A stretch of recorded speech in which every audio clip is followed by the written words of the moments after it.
Ich muss leider nochmal das Video machen. Also, das ist Crazy Ragamuffin. Wir sind da im Ausgang gewesen, und der Kollege.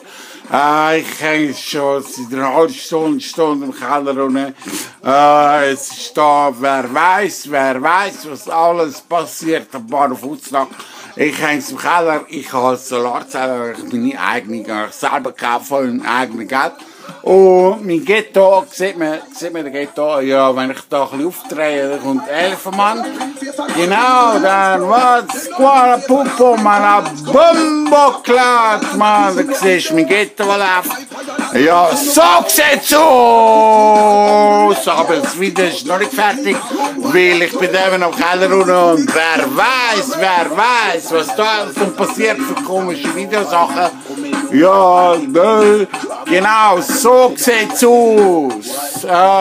Genau, was ich noch sagen will, es ist da, scheiße, ist schon fertig, dann ist das Video auch fertig, Mann.